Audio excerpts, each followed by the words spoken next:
I think one of the things that drove Tiger, the most important thing that drove Tiger to be great at golf was his father. That he idolized his dad, Earl Woods. His dad was a good golfer. His dad was a member of the Navy or the military. His dad was the ultimate man's man to him and pushed and shoved and prodded and poked and taught and motivated.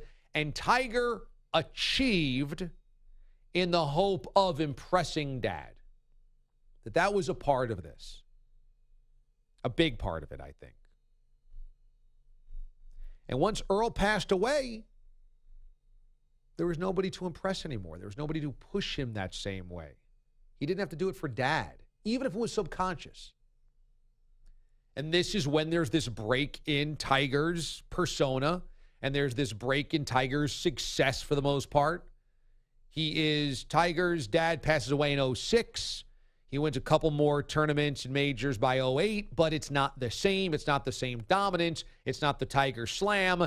And then certainly since 2008, that's when everything blows up. Tiger's dad was a philanderer. Earl Woods was a guy that had a lot of ladies on the side. It threatened to break apart the marriage a number of times. Many reports written about this. And I think when Tiger was mortified of it growing up, and then when Earl passed away, Tiger took this thing on. Now, maybe it started before that, but it's certainly after Earl passes away that Tiger's mistresses and womanizing and craziness gets elevated to the next level. And it's a never-ending parade of mistresses. And that all comes out. And that his body now is completely taxed for one of two reasons, maybe both. Because of his father and the military thing, and I think he was always feeling inadequate as a man's man compared to his father. He was awkward with ladies, awkward with people. He was an introvert, didn't have a lot of friends, played video games all the time. Being the guy that got a lot of ladies and then wanted to become part of the military, he kept pushing and prodding once Earl passed away to go on these military expeditions and exercises. And he's in these crazy situations where he's jumping out of planes and he's going to these types of exercise trainings with the military to be a Navy SEAL, and he's beating the crap out of his body. And I think he suffered major injuries there or skeletal structure by doing all this crazy stuff. His agent is telling him, hey, man, you got to knock off this military obsession you have because it's not good for golf. It's not good for your body. Tiger then puts on a ton of weight on his skeletal structure, on his body. You see it looks uncomfortably big. The guy is built like a safety, like a linebacker, not like a golfer. I mean, you look at Phil Mickelson, the guy looks like anybody's dad down the street or your own dad, but yet Tiger Woods is looking like a strong safety for the Panthers. You're like, this doesn't really make much sense.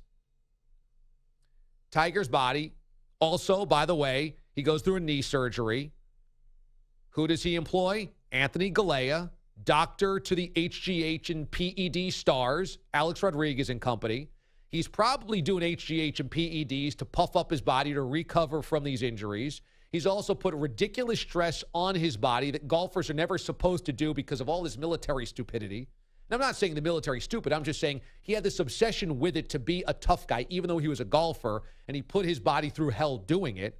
Those that are in the military, absolutely, you've got to go through that training. Absolutely, that is the epitome of toughness. Absolutely, that is what is going to make or break you, and you've got to figure it out. But if you're a golfer, there's no reason to figure out whether you should be a Navy SEAL in the middle of your career.